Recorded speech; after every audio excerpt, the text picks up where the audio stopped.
Neptune is the last planet in our solar system. That's where it all begins. The dominance of Kuiper belt objects. A part of the dark, dense black space where even sunlight takes hours to reach. This extremely cold region is home to some mysterious objects that keep orbiting in the Kuiper belt, billions of kilometers away from our eyes. But among them is a familiar name, Pluto, which is wandering in that dark world. Pluto has always attracted the attention of astronomers. And humans are so curious that they can go to any extent to find answers to their questions. Are we, the creatures living on this earth, the only ones floating in this universe? Is there no life anywhere else? These questions have always compelled humans to search for life beyond Earth. We humans have never lagged behind in searching for life even in impossible places. The search for life on Pluto has taught us a lot, and we will continue to learn in the same way in the future. But this search has greatly surprised scientists. National Aeronautics and Space Administration launched the New Horizons spacecraft to study Pluto, and in 2015 it passed close by Pluto. At that time, the evidence National Aeronautics and Space Administration gathered from Pluto was surprising for everyone. The evidence suggested that Pluto could even rival Europa and Titan.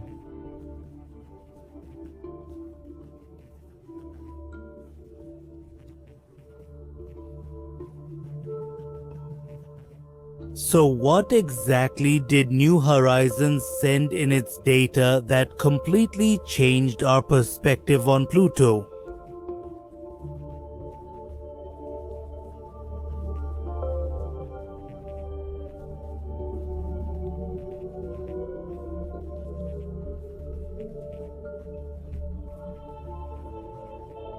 So what exactly did New Horizons send in its data that changed the way we all look at Pluto?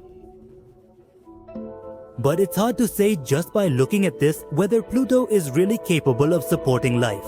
By the way, Pluto doesn't seem capable of supporting life in any way. Here, the presence of methane, carbon monoxide, and a deadly temperature of minus 240 degrees can kill anyone. But from a scientific perspective, the habitability of any environment is measured by these three things. First, energy. Second, organic molecules. Third, liquid water. Yes, liquid water. As far as we know Pluto, we can say without any doubt that Pluto has a source of energy. And astronomers knew even before the New Horizons mission that 2/3 of Pluto is made of solid rock and 1/3 is made of ice. Just like our Earth, the radioactive decay happening in its rocks has been releasing heat on a geological timescale. And this heat source is Pluto's dominant energy source.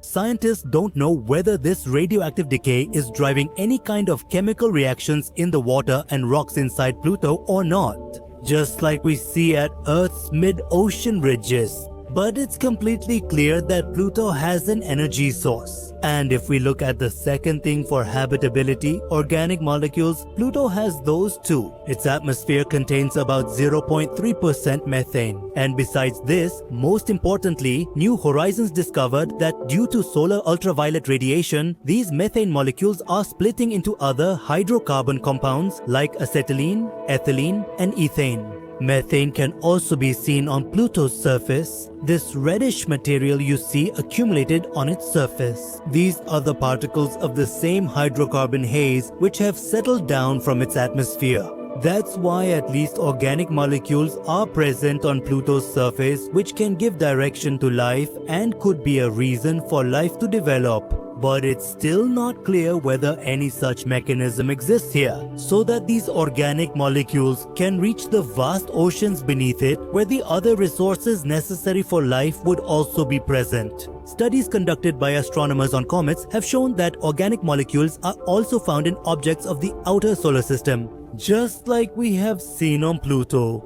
After this, to reach habitability, Pluto will have to clear the last hurdle, which is the presence of liquid water.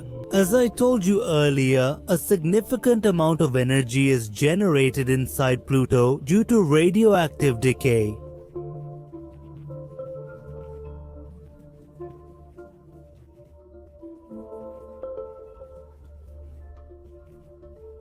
Beneath its thick ice shell, however, there is no assurance that such an ocean actually exists on Pluto's inner surface, because many scientists believe that heat is being transferred slowly through convection via the insulating ice shell. Just like it happens in Earth's silicate mantle, this convecting shell removes heat from the interior very quickly. Because of this, it is possible that an ocean may never have formed beneath Pluto's surface.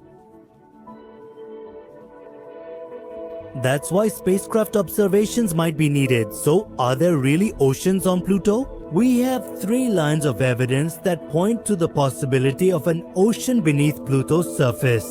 Evidence first appears on the dwarf planet from observing Pluto's subsurface geology. By closely observing Pluto's surface, we found out that its surface had very large cracks and fissures which have affected its surface.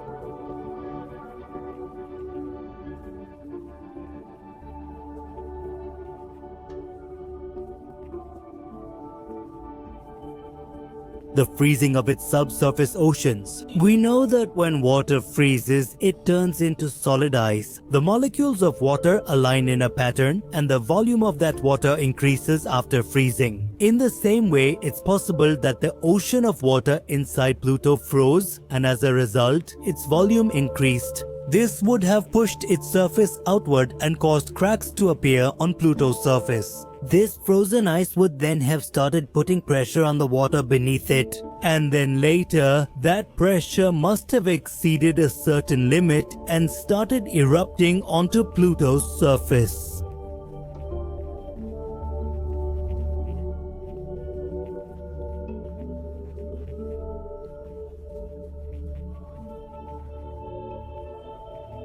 What scientists call cryovolcanism, that could be a cryovolcano, but that wasn't enough to convince the New Horizons team. And then the strange color found in the cracks of Sati and the surrounding area and its composition. This isn't strong evidence, and both of these things aren't consistent with that.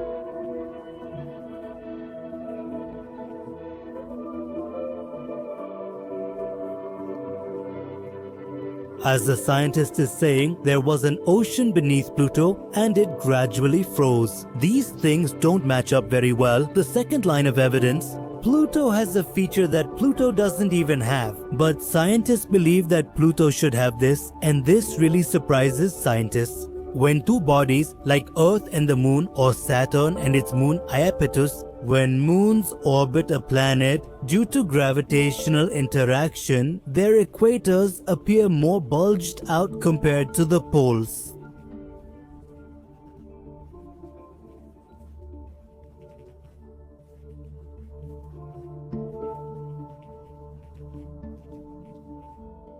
It spins faster. Scientists believe that Pluto should also have such an equatorial bulge because Pluto must have spun quite fast in its early days. But Karen must have gradually slowed down Pluto's rotation.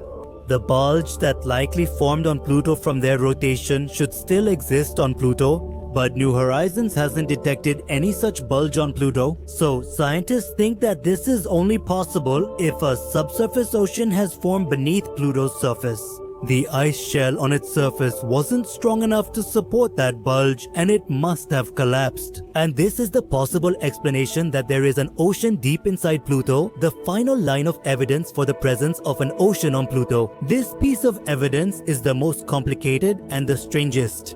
It starts with the largest bright basin on Pluto's surface, Sputnik Planitia. This entire basin area is so bright because it's covered with nitrogen ice which fills the whole basin. This ice comes from the nitrogen glacier. From there, this ice flows and spreads to the surrounding areas. There's another amazing fact related to Sputnik Planitia. In terms of its location, this region is in the exact opposite direction from the side of Pluto that always faces its moon Charon. Let me tell you that Pluto and Charon are tidally locked to each other, so the same face of each always faces the other. So in that case, if we add some extra mass to the planet, like a big mountain, Pluto will rotate in such a way until that extra mass reaches Sputnik Planitia. Scientists call this process true polar wander or true polar wander. Because of true polar wander, Pluto's surface gets distorted. When some extra mass is added to it, how can Pluto's surface behave like extra mass because of this?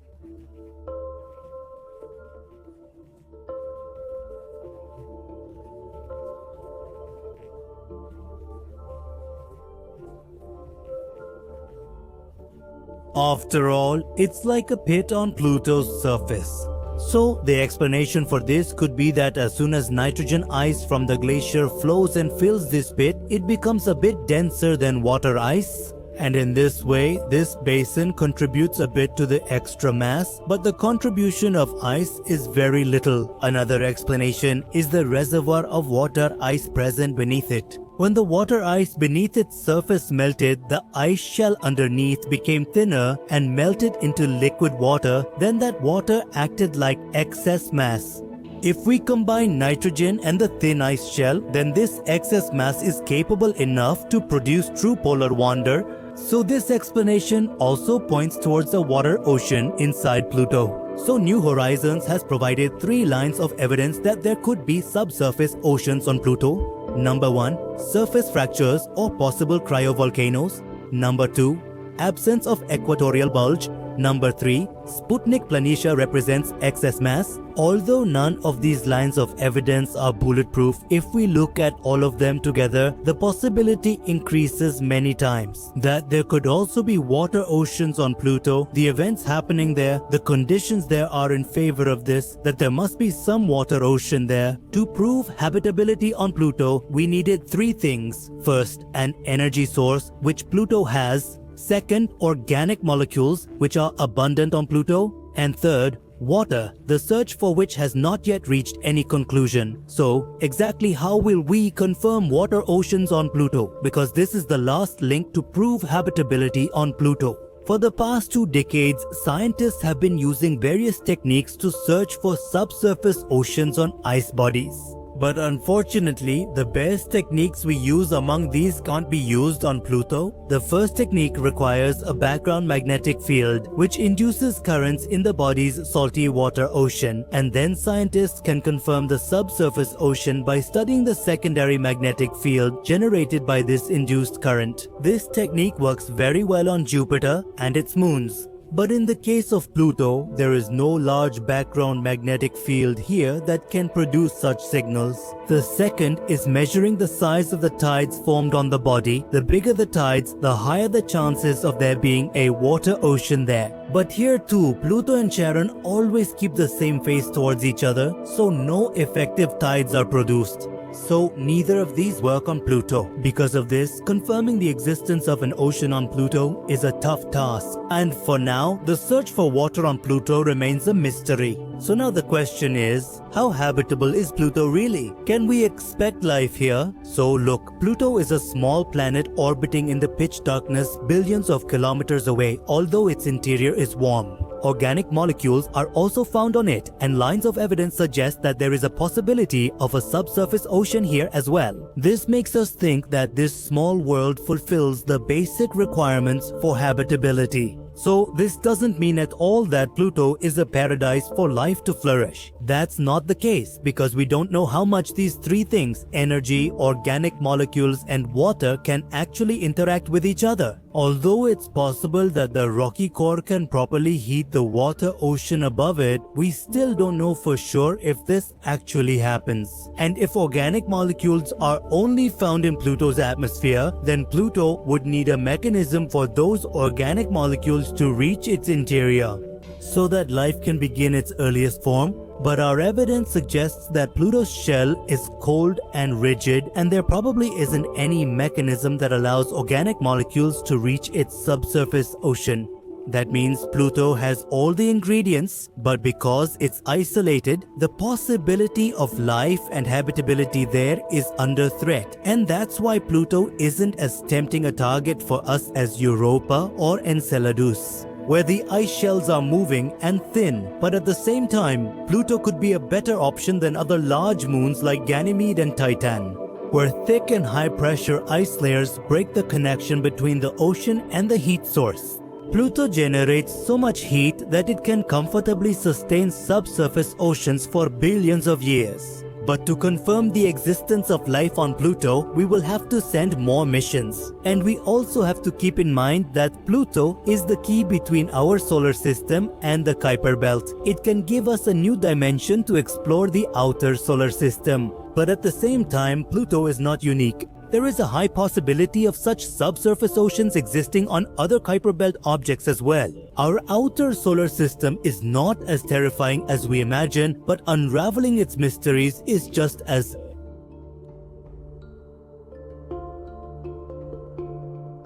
not that easy either. Almost 40 times farther than the distance between our Earth and the Sun, a small mysterious planet lost in the dark depths of space, which we have to cross even the last planet of our solar system to know about. Yes, Pluto is that planet, which is even named after the god of darkness, Pluto. The Kuiper belt, where many mysteries of our solar system are buried, Pluto is a part of that very Kuiper belt. This is Pluto, the planet. Today, we may know it as a dwarf planet, but at one time, it was counted among the main planets of our solar system.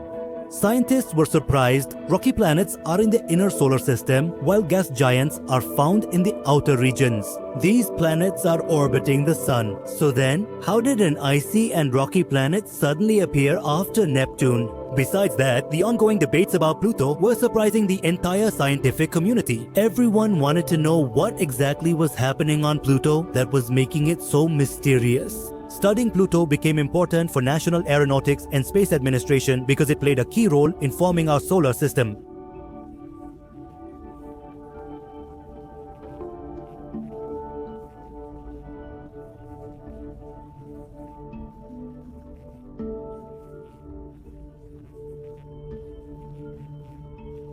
It was an important character. In July 2015, it did a flyby near Pluto and processing the data we received from this mission. It wasn't something everyone could handle. It was surprising how such a small planet, so far from the Sun, could hide so many secrets within itself.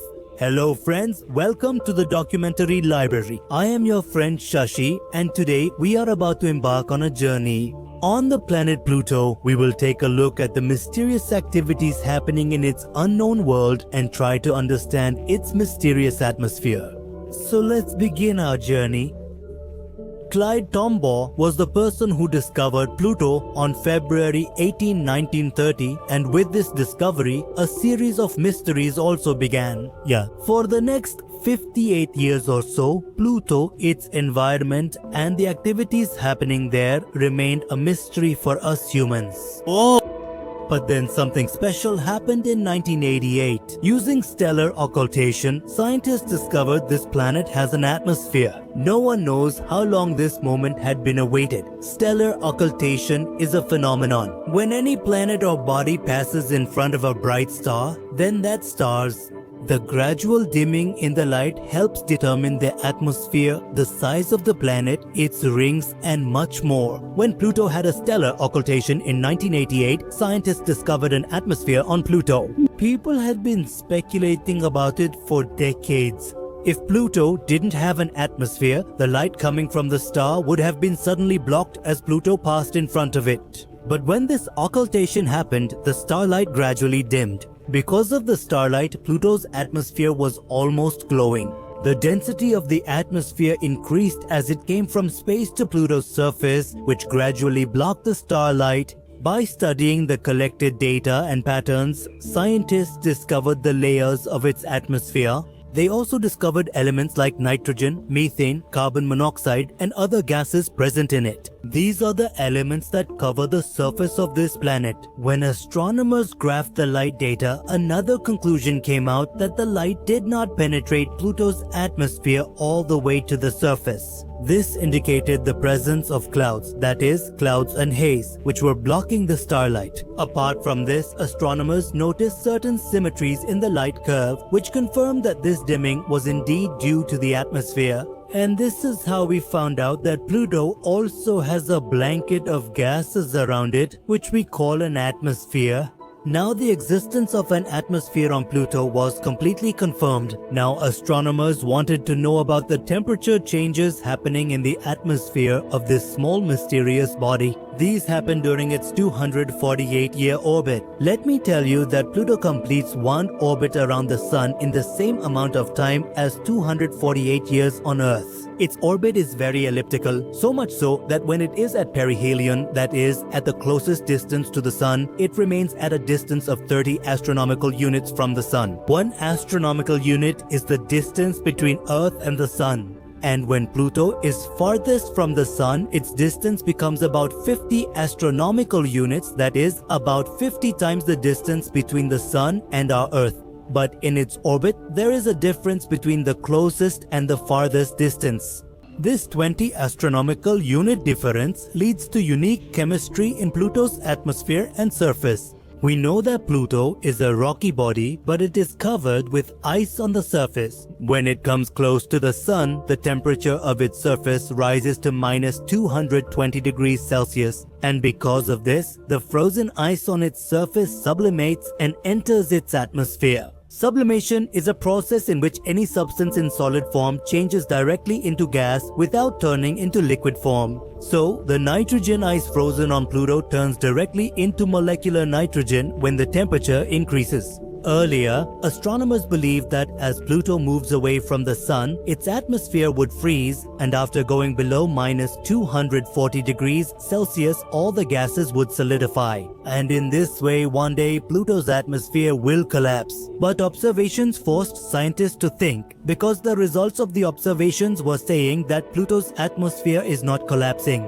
Instead, it's getting thicker. This is possible because of its elliptical orbit around the Sun. Apart from this, another interesting fact about Pluto's atmosphere is that it evolves quickly. It has been claimed that the density of carbon monoxide in Pluto's atmosphere has increased rapidly over the past few decades. But it was also found that the carbon monoxide is spread more than 300 km above the surface of this planet. Those molecules are carried away by the solar winds, so carbon monoxide is continuously disappearing from Pluto's atmosphere. It is getting lost somewhere in this dark space along with the stellar winds, so how can carbon monoxide increase on Pluto? The answer to this is a bit complicated, but you will definitely get it later in the video. But for now, no one has any doubt that this planet, which is so far from the Sun, is completely cold and frozen. But this is where the story of Pluto's atmospheric composition gets interesting thanks to methane, which causes global warming on Pluto. Yes, there is global warming on Pluto. Methane is a greenhouse gas that absorbs the infrared radiation coming from the Sun. And in this way, Pluto's temperature keeps increasing continuously. Because of this, there is a temperature gradient on Pluto where the temperature increases up to minus 173 degrees Celsius with altitude. In the same way, a pressure gradient also works here.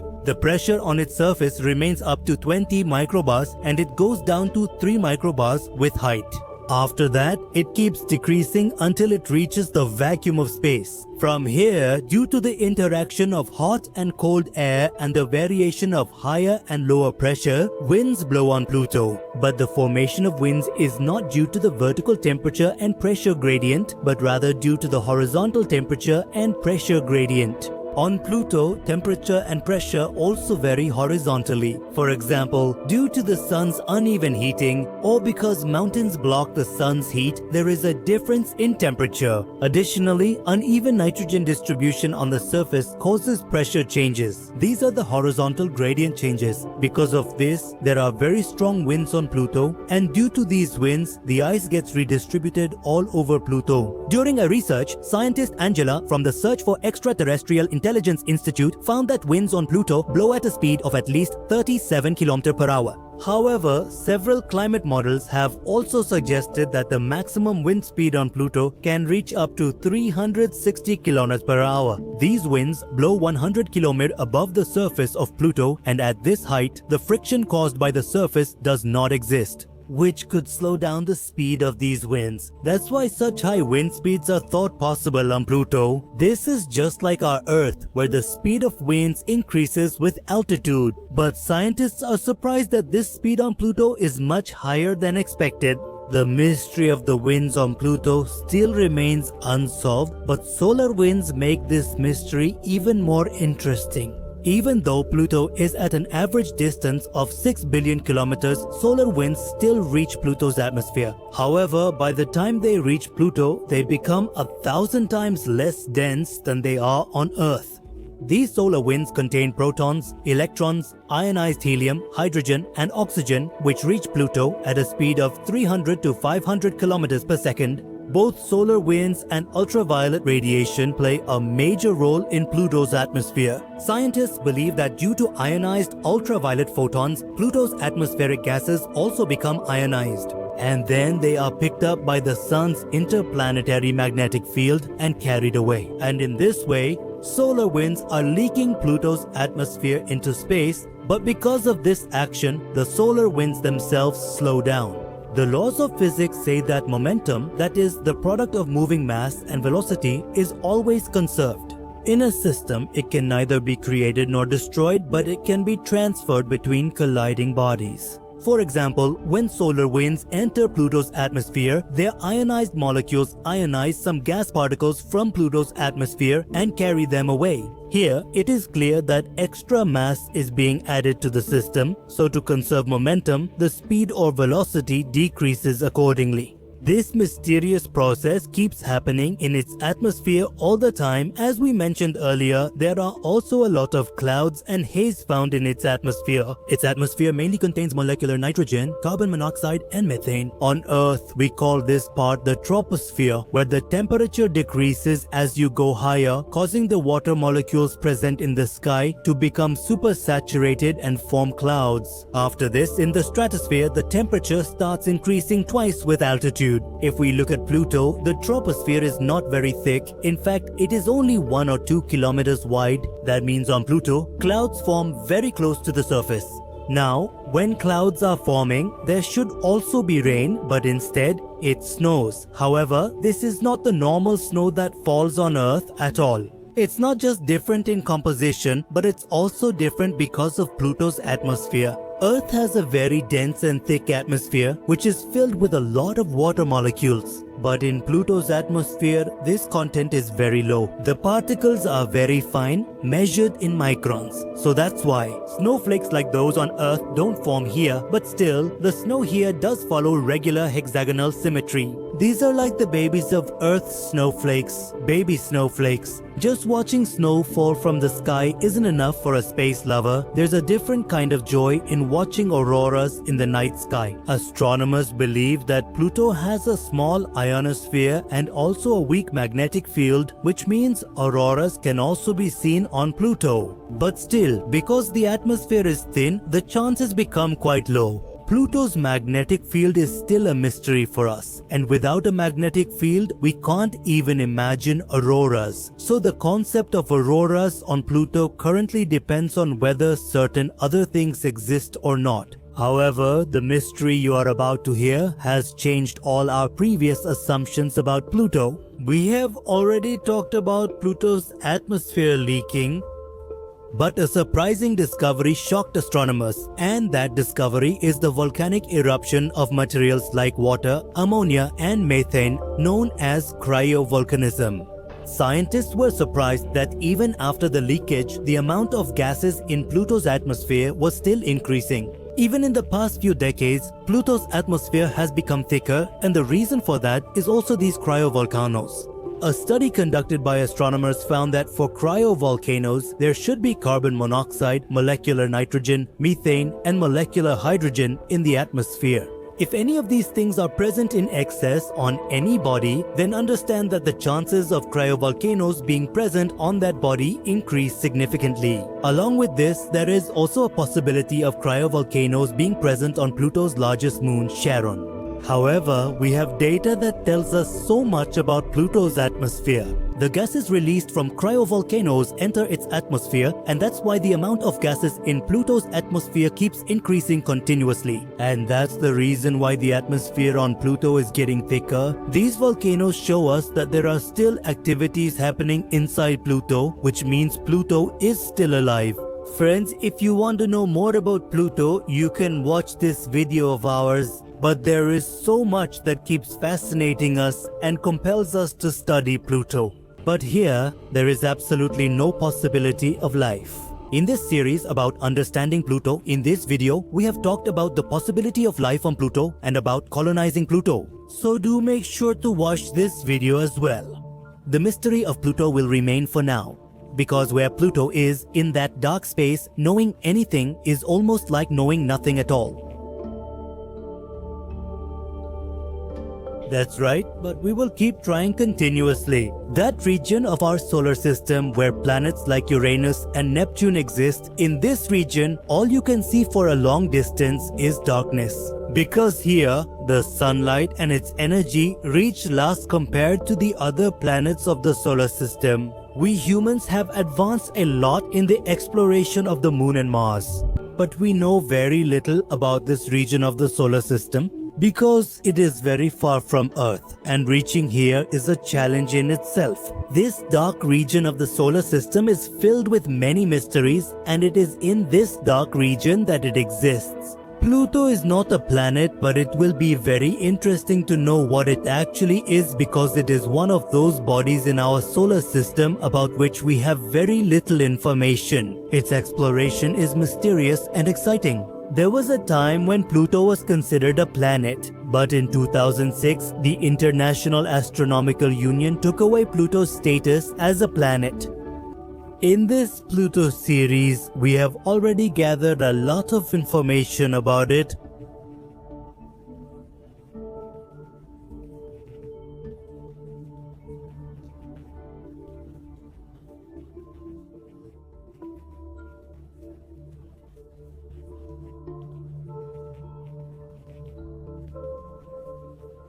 But colonizing Pluto is not going to be easy. When we think about it, we will be faced with a mountain of challenges and questions. And here, we will try to find solutions to these questions and challenges. Even if those solutions are hypothetical, if we want to go to another planet using today's technology, the closest one we can reach is Mars. To reach there, we would have to cover a distance of 54 million kilometers, and with today's technology, it would take us about 7 months to cover this distance. Now just think, it takes us months to reach even our neighboring planet.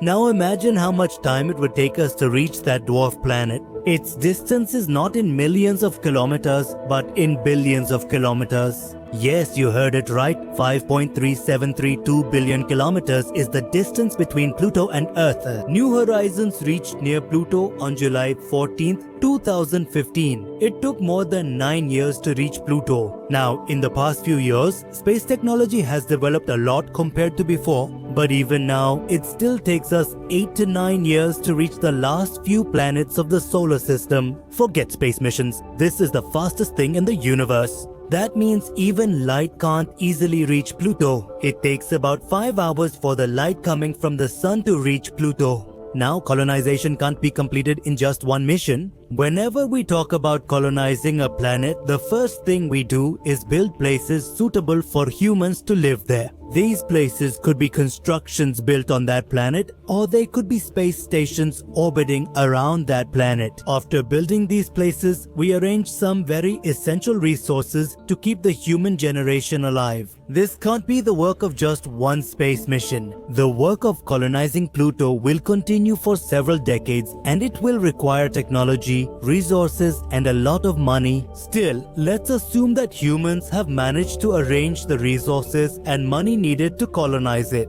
And finally, it is decided that a mission will be sent to Pluto with the goal of establishing a human settlement there. The moment a human sets foot on Pluto's surface for the first time, their struggle to survive will begin.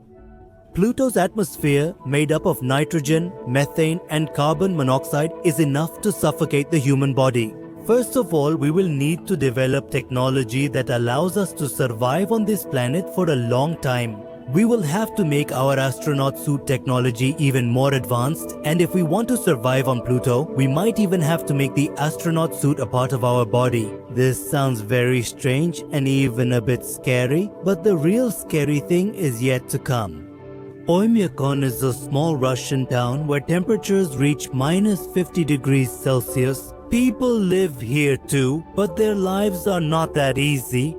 Such low temperatures have a very bad effect on the human body. Now just imagine if this temperature is taken even further into the negatives and a human body is placed in it, what would happen? Minus 240 degrees Celsius is the temperature you would find on Pluto. Our dream of colonizing Pluto will only come true when we develop the ability to keep our bodies alive at this temperature. Here, we would be challenging the laws of biology. If we have to fight Pluto's cold temperatures, then either we will have to terraform this entire dwarf planet or build some kind of base where the temperature is higher compared to the rest of the planet, at least high enough so that we can keep ourselves alive.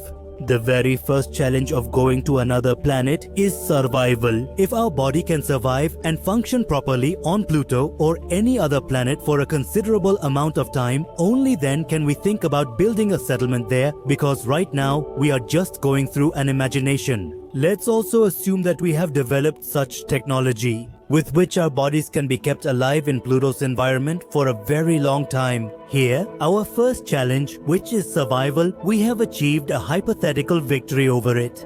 What will be the next step? Next, we need to start building and constructing settlements on this planet. Now here too, we have two big challenges ahead of us. First of all, the surface of this planet, and second, the gravity are both different from what we are used to. Any construction will have a hard time staying on the surface of this planet. Forget construction, even we ourselves will have a hard time staying on this planet. Because the gravity here is only 8% compared to Earth. If your weight is 50 kilos, then on Pluto you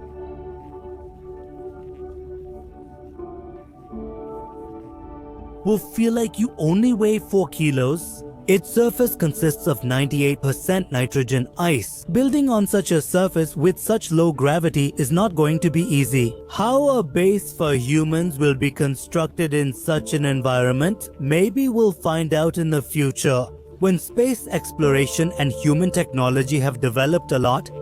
But for now, doing something like this will be considered science fiction. But if somehow a base is established on Pluto, it will prove to be a major milestone in space exploration. Because then, Pluto will pave the way for our interstellar exploration. Maybe in the future, we'll be able to establish our observatories on Pluto itself. With that, we'll be able to learn about the Kuiper belt and the worlds beyond it in a much better way. Friends, what do you think?